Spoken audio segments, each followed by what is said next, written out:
drives what we always refer to as cloud sprawl or service sprawl, right? Services that exist across the organization that we may not know about or we may not be able to track. So what I'll talk with you a little bit for the rest of our time is around that. In order to sort of quantify how significant this is, in 2022, it was estimated that the amount of cloud services that were consumed globally was around $490 billion.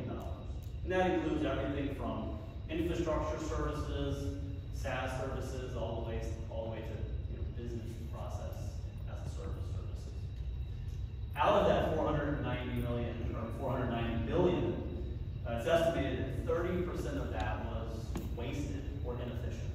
So quick math, the napkin at lunch was just south of $150 billion in waste.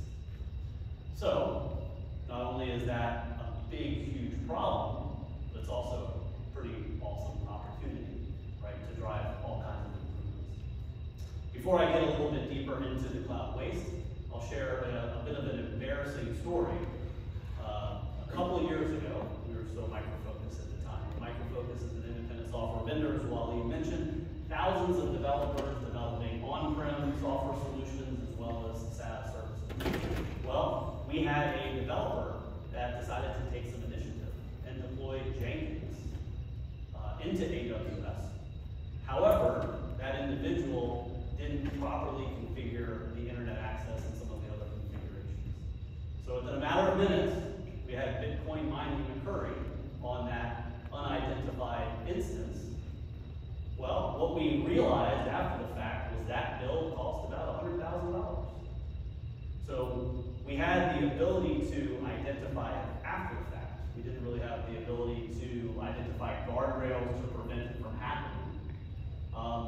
The good news is that the developer was taking initiative and wanting to move fast. The bad news is the ROI on that $100,000 other than Bitcoin, we weren't able to really manage that or measure that. So what we did was we sort of reflected and said, how do we solve this problem for ourselves? And it gives us a good opportunity to solve that for our customers as well. So we really identified three main areas of cloud waste. First is lack of visibility, right? Flying blind in the clouds. Who is spending what? Where are they spending it and why? Right? What business application are they utilizing? What infrastructure are they enhancing? What code are they developing? How do we identify visibility into the why of where that service is being deployed? Developers, as Wally mentioned, are sometimes measured in the context of speed of how many lines of code that they can deploy, right? But there's also a cost to that, right? Sometimes they significantly over-provision, they move too fast. How do we roll that back without giving them the lack of ability to continue to innovate? Production workloads as well, right? There's anomalies, there's spikes, there's over-provisioning, there's all kinds of things that are happening in the production environment that may or may not be efficient. They may be over-provisioned or under-provisioned. So without that insight, what are we doing with infrastructures that are running less than 80%? We could potentially have reserved or committed instances to drive some improvement. And then like our example with our innovative developer, how do we detect anomalies proactively? The third area is around overpaying your cloud rate. So it's very manual, it's very error prone, right? There are all sorts of different services that cloud providers make available. Amazon's clearly the leader in advanced services, with lots of other folks catching up. But how do we know if those advanced services are actually what's needed to meet the requirement? There's also placement of the regions, there's data privacy, right? There's all kinds of things and requirements that drive. How do we do the matchmaking between those requirements and the appropriate place for those to reside? Forgetting to renew instances, right? Provision and forget is often what occurs, even in the lab for developers. And there's also new technologies like ARM processors, if you're using single-threaded versus multi-threaded. How do you make sure that you aren't over providing what is actually needed from a performance perspective? And then finally, what we call restrained access provisioning. So poor supervision of the provisioning of those oversized instances, like I mentioned. Developers, right, have an unlimited gift card often to be able to provision in order to make sure that they don't slow down. We don't want to slow them down, but we want to make sure that what they're provisioning is restrained appropriately based on the ROI of what they would receive from that work. So, luckily, there's a group and an organization that is thinking about this, right? The FinOps organization, which you can learn more about at FinOps.org, is really driving efficiency around cloud financial management from a cultural perspective. So like everything, like Wally mentioned in the world of BSM, it's about culture and driving that level of collaboration. So how do we make sure that all of the stakeholders across engineering, finance, business, etc., how do we make sure that they're getting the maximum business value on their spend? And how do we make sure that what they're spending it on is driven by data? Not only do we want to save money, but we also want to make money, right? Everybody out there is trying to be profitable with their SaaS solutions and such. So it's not just about saving money, but it's returning to a higher level of profitability and feed that back into your organization. So that's also important to remember. So what FinOps.org really drives is they drive 6 principles across a series of personas in 3 different phases. So number 1 is, as I mentioned, teams need to collaborate. Very difficult from a cultural perspective. It's critical that everybody takes ownership in what they're doing. That centralized team must continue to drive these FinOps principles, whether it's the practitioner, the executives, engineering and operational teams that are driving all these provision and building activities, but also the finance and procurement organizations as well. Reports should be accessible and timely. Each of these personas needs specific data at a specific time based on their specific role. If I'm a practitioner, or an engineer, or a developer, or finance, the report that I need to look at to get insight into this is tailored and unique to me. It's got to drive exactly what I need. Take advantage of the variable cost model and making sure again that we're driving business decisions based on that. So what we did as OpenText was we couldn't find any other solutions in the market to solve the problem that we dealt with 2 years ago with that developer. So what we have is we have a hybrid cloud management solution that's been in the market for a decade, and we decided to build FinOps capabilities right on the back of that product. So based on the principles that the FinOps organization is driving, we decided to start there because we felt that it would hit the mark of all of the requirements that we needed. Number 1, as I mentioned, uncover those uncontrolled costs, right, with actionable insights.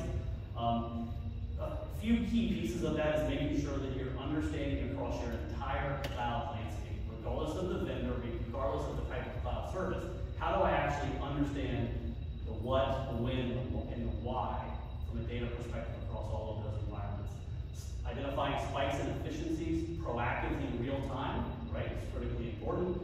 And not only being able to go to the other colleagues in the organization and say, I'm showing you what you've spent, but now through chargeback, having the ability to have them pay for what they use back to my organization that may have actually paid the bill for that. So that visibility and movement from chargeback to showback, or from showback to chargeback becomes critically important. The second area is around machine learning and artificial-based intelligence to go through and analyze all of the data. Like Wally mentioned, it's all about data, the trail that each of these activities lead. How do we make sure to understand the valuable nuggets of information that are there to drive that information, and how do we do it with our artificial intelligence and machine learning capabilities that are based in the hybrid cloud management solution?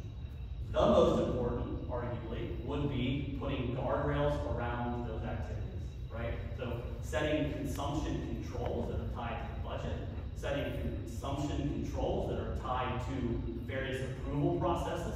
If you're out of money, you need new approval in order to drive provisioning in those areas. There may be management hierarchy or ITSM approvals, a whole set of automation that needs to be implemented in order to successfully do that. So, in the last couple minutes that I have here, I'll just give you a few ideas of how the FinOps solution helps drive, inform, optimize, and operate those principles. So in this case, right, what you're seeing is you're seeing across all of the reserve instances that exist across the landscape, what is the potential yearly savings if I were to manage those more effectively based on their real-time usage? It could be reserved instances that you no longer need, or it could be on-demand persistent instances that moving to that commitment may save you this amount of revenue. And then you'll see on the far right side the top recommendations. So you may be having a specific spend with a specific vendor and a set of services to meet your requirement.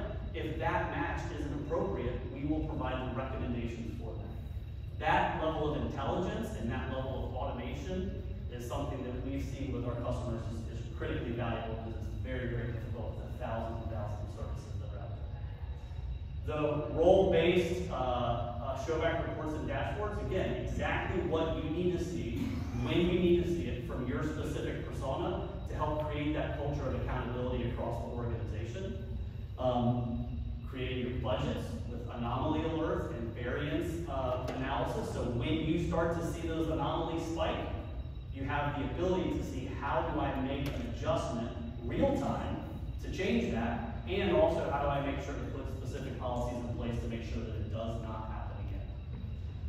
Savings plans and recommendations for reserved instances, and then what I think is probably one of the most important is tying all of this together.